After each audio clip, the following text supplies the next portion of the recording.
When Casie Van Norman was 13, her parents divorced. As a child, not having my father present, just that question of why was I not enough, And so 13, 14, 15, I really wrestled with this feeling of insecurity and unworthiness. Those feelings would only get worse. Casie became a Christian and at 15 attended a conference where she made a promise to God to save herself for marriage. A few months later, she was raped by an older man. What I really felt in that moment was that I had kept my promise, but God had not kept his. And he had failed me. And so I just decided that if that's what he was going to do to me, then watch what I was about to do to him. Soon, Casie was taking drugs and having sex. She also started cutting and became bulimic.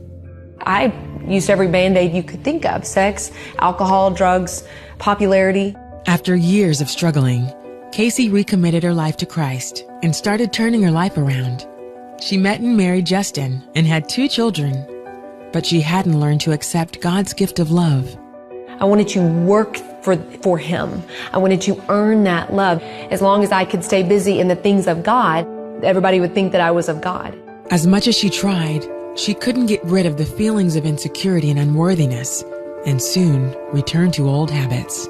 During the day, I would live what looked to be this very righteous, moral life.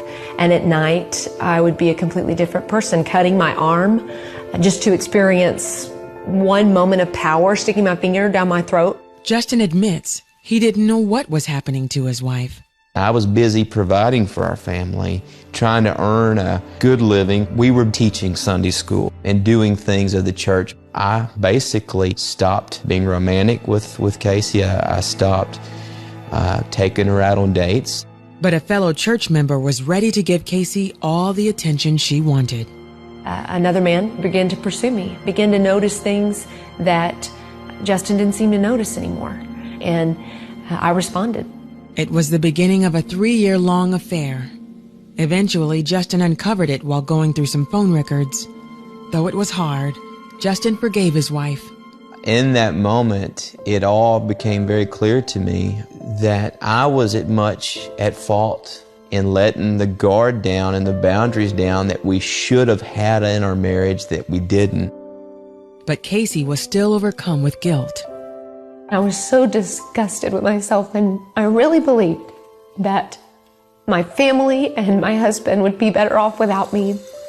I popped a bottle of Xanax and a whole thing of alcohol and prayed to end it. At that moment, a close friend happened to be out running errands. He put it on my friend's heart to specifically and urgently get to Casie Van Norman's house. The house was not locked, and I was there. I was passed out, and I know that if I'd stayed in that way for any amount longer, my heart would have stopped. God used her as a vessel to save my life. As she recovered physically and emotionally, Justin was there by her side. Casie says his response helped her to finally understand God's love. I'd been a Christian all this time, and I didn't fully grasp grace.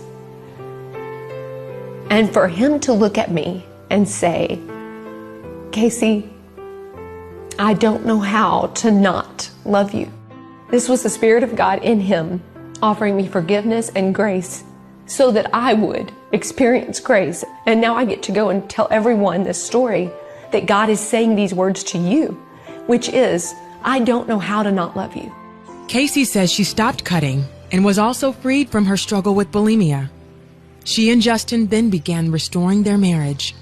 We began to weed out certain relationships, place higher boundaries in our marriage, and then communicate. We share our hearts with one another like we've never have before. Intimacy is way stronger now than it ever was. When you look at a marriage, it's the one thing on planet Earth that God has given us to look at and say, this is how I love my church.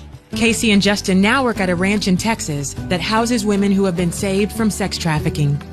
Casie is also a published author and a featured speaker at women's conferences. She shares her story so that others might experience the gift of God's love. He is in control of every moment. He is the author of our life. And when you begin to experience Him on that level, everything changes. It is so empowering. It sets us free to truly live. Thanks for watching, and don't forget to like, share, and subscribe.